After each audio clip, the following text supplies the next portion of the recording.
Hi guys, welcome back to my channel. If you're new here, my name is Anne. Welcome back to the part 2 of this video. Right, I'm talking about a woman that is living in America with her husband and she's going through hell with the mother-in-law that is supposed to come and give omugwo. Right, so I'm going to be talking, I spoke earlier on about the husband's role in the marriage, and now I'm going to talk about the mother-in-law that is supposed to come and do omugwo. I might be looking this way because I jotted down a few things that I don't want to forget. Right, I am actually, when I got this story in my email, I was surprised. I thought this is what happens in Nollywood movie. I was so surprised that people do this in real life, whereby you go to your son's house and you start to oppress and torture the wife. I was gobsmacked. I was shocked. Like, why would you come all the way from Nigeria and you want to come and eat amala in America? Like, are you here for amala? You're not going to be there. The mother-in-law is not going to be there permanently. She's here temporarily for omugwo. This mother has twins, 2 boys. It is tough. She will be minded the children back to back. Why would you request for her to go back to work, saying that, okay, the mother-in-law was saying in Nigeria, they give you maternity leave of 3 months or whatever, and you go back to work. If it's a decision between the husband and wife that the wife stay at home and care for the child, why do you think the mother-in-law should be telling her that you should go back to work? Do you think it's easy to go back to work and leave your child at home? Who is going to pay for the child care? Because the mother-in-law is not here permanently. Who is going to pay for it? Is the mother-in-law going to pay for it? No, she's not going to pay for it. That's extra pressure this poor woman does not need. Another point is this. If the mother-in-law feels like, she loves her son more than the wife, she's more attached to her son, she has the interest of her son at heart, maybe the son ought not to have married. Maybe the son ought to have stayed with her and she continue, to nurse her child or her son, if she feels like the son cannot make decision on his own, the son and the wife, the wife is nobody, then you don't allow your son to marry. You stay with your son till you're gray and gone. There's no need bringing a third party, a woman, into the household and start treating her like, who is she? That her children don't belong to her. That is absurd. Because in America law and Nigerian law is different, whereby in Nigeria it's the man that owns the child. In America it's a total different story.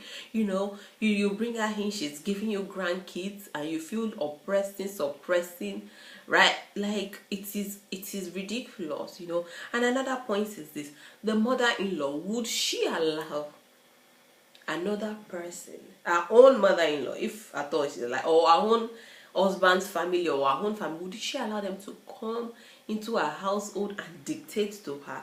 I don't think that's right. I don't think she's going to allow anybody to come into her household and dictate,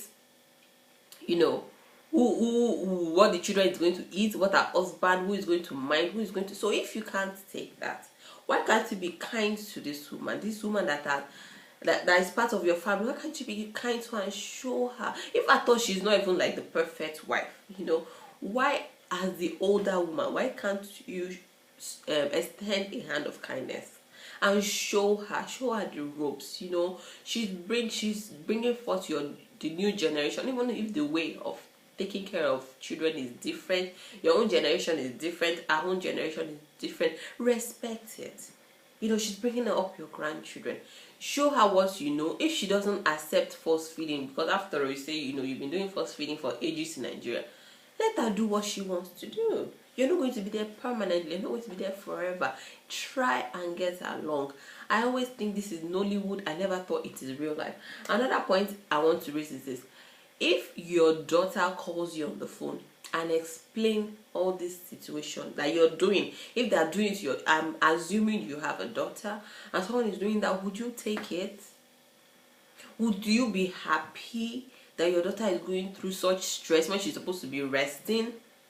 People should think about what they do to others before they do it to what they will be able to take before they do it to others. That woman comes from a family as well. You understand? You should do what you would do to your own children, to your in-laws, to your daughter, even if she's not the best daughter-in-law. but she's already your family. You be the adult, be the matured one, and extend a hand of friendship, extend a hand of respect. Respect is not one-way street, you know. We should, all this mentality of she did not need down, she was looking at me with one, you know. We need to start thinking outside all those mentality. What are the solutions for this poor woman? Because like she mentioned, she is going through postpartum depression. I don't know if I pronounced it well. I'm not surprised. Going even the old stress of waking up at night and nursing your children 24/7. It's gonna give anybody postnatal depression on top, plus the stress of the mother-in-law. So what I would say is that, first of all, this is not Nigeria. Do not be embarrassed. Do not be ashamed. Seek help. You are in America. You're not the first person to go through postpartum depression. I am sure there'll be, there'll be groups, even if you can't be there physically, maybe online, or someone you can phone to, others anxiety helpline, or someone you can phone. If you can make friends outside, the people your mother-in-law gossip to in church, and go for coffee. Sometimes just walking in the park, going for stroll, clears your head. A shower, a decent warm meal. Like, if you can just find 10 minutes, just even if you can't leave the house, 10 minutes, just sit in your bedroom or sit in the bubble bath and just relax your mind. You need it. And just try and block the mother-in-law and her drama. Just block it separately. Another thing is this: pressure your husband. Since the mother-in-law is here to eat amala, she's here to live like she's on holiday. She's not here for omugo. Maybe it's time for her to go back. If her ticket is 6 months, pressure your husband to get her another ticket within 2.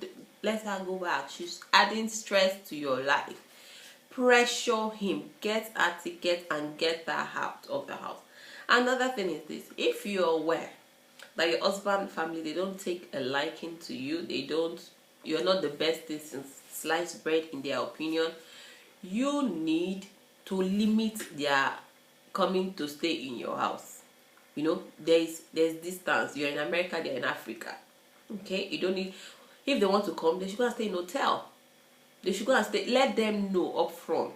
You understand? Since they are not willing to respect you in your household, since they are here to dictate to you, they are not invited. Maybe you have to stand your ground. Maybe you have to put your foot on the floor and say you're not invited. This is America. I'm a woman. I've got rights. I've got privileges. Let them know, because you should not be at home suffering, crying, be depressed, and they are there putting their legs on the sofa and having the time of their life, telling them, this is my son's house, this is my brother. Let them go and stay in the hotel. I'm doing that to hotel staff. This is my son's house, this is my brother's house. All those things, you don't need all those stress, all those negative energy. You don't need them. So if you can, let them stay in the hotel anytime they come. So their time is limited, or stay with family, friend, or whatever. Let your husband know. Right. At the end of the day, I'm going to leave a disclaimer. This is just advice. You don't have to take it. If it does not work for you, you don't have to. You can just watch the video, read the comment, and say, this is not for me. It's a disclaimer. Whatever you decide to choose, whatever your decision, let it be something that you can stand by, something that you're comfortable with, saying and standing by. At the end of the day, guys, I hope you've enjoyed this video. If you have, give it a thumbs up and hit the subscribe button and the notification button. If you like videos like this, if you want to send your story, I'll be leaving my email address in the description box. Send me your stories. I'll look through it, and if you're okay with it, if you give me permission, I'm going to share it to people. And if people are willing, they'll be able to give their own opinions or their own comments or suggestion in the comment section, which might be helpful to you. So I look forward to seeing you in my next video, guys. Bye.